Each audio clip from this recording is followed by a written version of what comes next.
Okay, Rob Laidlaw. I know it's a lot of words in a short period of time. So let's go to Platinum Blonde. So Sure. you joined Platinum Blonde when and how? I mean, obviously another Toronto-based band. Okay, Platinum Blonde is a slightly deeper story. I've known the singer since the very first band that I was in when I was 19, called New Regime. Right. And that was really my first real band, and I was one of the songwriters in that band too. Before this is before Lee Aaron and Winter Rose and all that stuff, right? So in Winter Rose, I was a main songwriter too. But so Platinum Blonde, it's just a fact. In the day before they had, because they were a three-piece, which they are again, Mark asked me to join the band back in 86, I guess. And so he used to come check me out with this guy, Johnny Loveson, because they had just signed their first deal and they just put out their first EP, right, which was the three of them.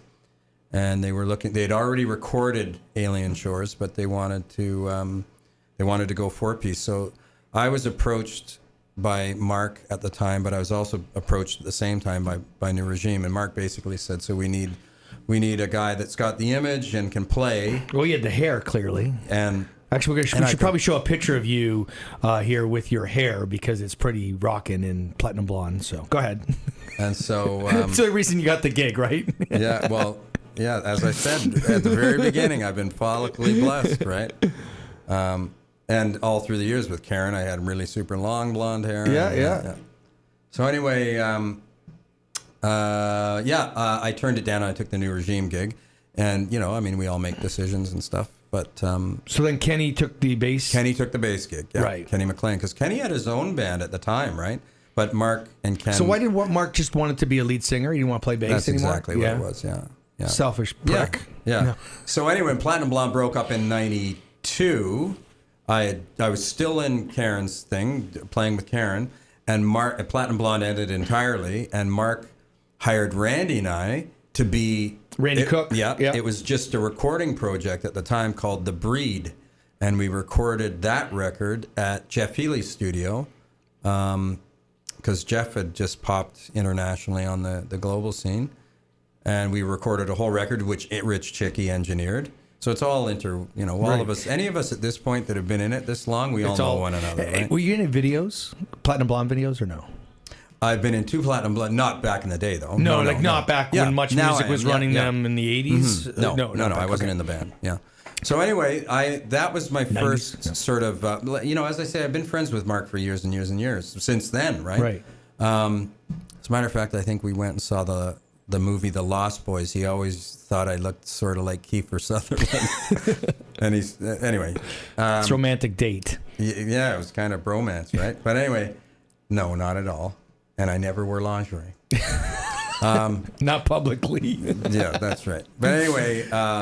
So now you're in Platinum Blonde. So no, then I was in this band, The Breed, but then I ended up taking Karen's tour and da-da-da. So I left that behind, so didn't see Mark for a while. Then in '99, when I started playing with Honeymoon Suite, in 2000, Mark threw together a version of Platinum Blonde called PB2K, and Honeymoon Suite and Platinum Blonde basically did a cross-Canada tour. I didn't know the two that. bands, yeah, and it was the most successful tour that you played in both though at the time? No, you were not playing Honeymoon Suite. Mark had he was calling it PB2K. It wasn't Platinum Blonde. Okay. And but I was playing in Honeymoon Suite, but it was basically like going to see Honeymoon Suite and Platinum Blonde, which were big '80s bands, right? Absolutely. So the fans went mental, sold out everywhere, all across the country.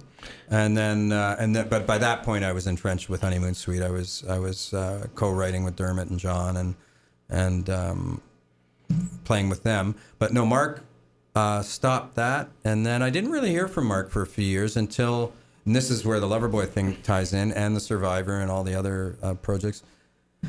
2005, I got the opportunity to be a musical director at a club in downtown Toronto called Montana.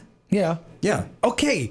And I met Randy Cook there, who was playing with Rick Emmett, and he played with Alana Miles, and he played with Honeymoon Suite at the time. Sure. See my memory? I might be 50, but anyway. Well, I hired Randy to be... that's right. You were running the club. I was the musical director of that and a couple other clubs, but that club mainly.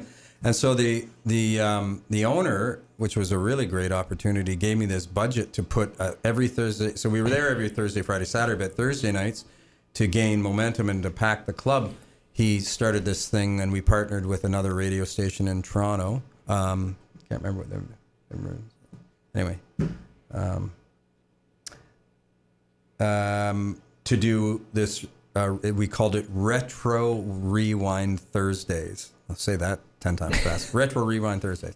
And it basically was 80s.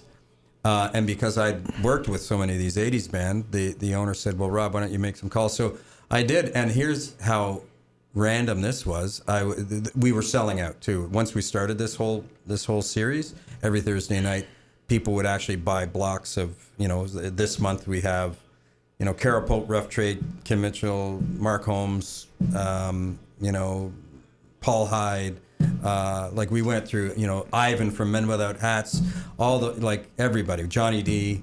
But one night I actually had hired Alana Miles, and I remember I was just running around downstairs because they had this really nice steakhouse in the basement, on the bottom floor, and the upstairs was this big club. And I was running through and Mike Reno and Matty Fournette, the drummer in Loverboy, were eating dinner there.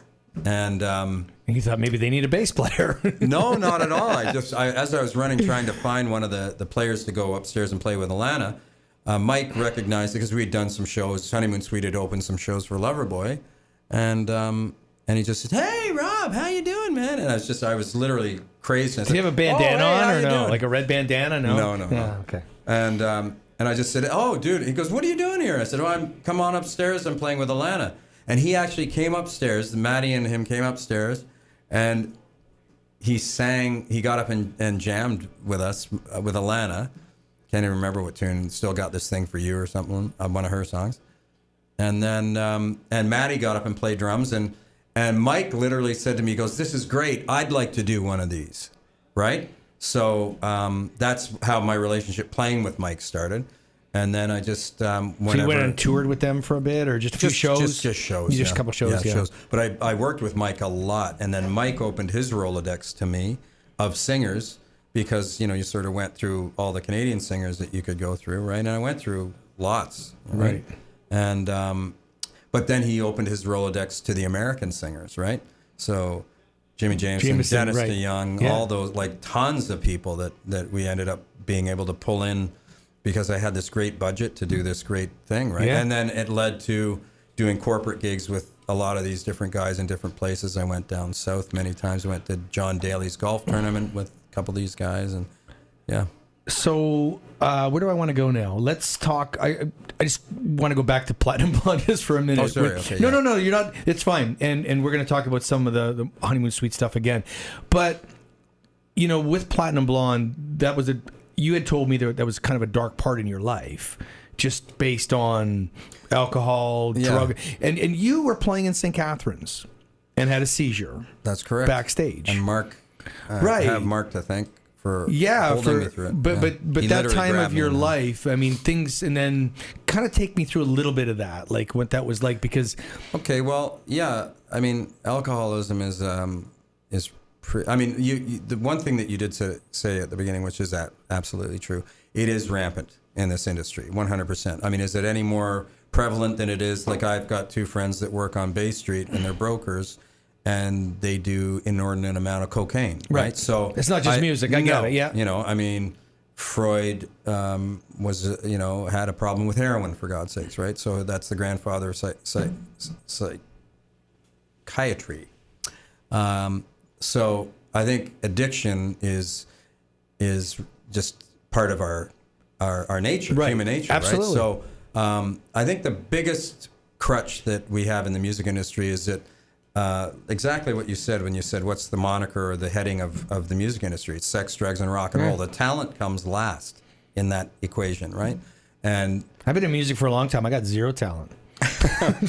well, there you go. But you like the sex and drugs, so there you so go. you got two out of three.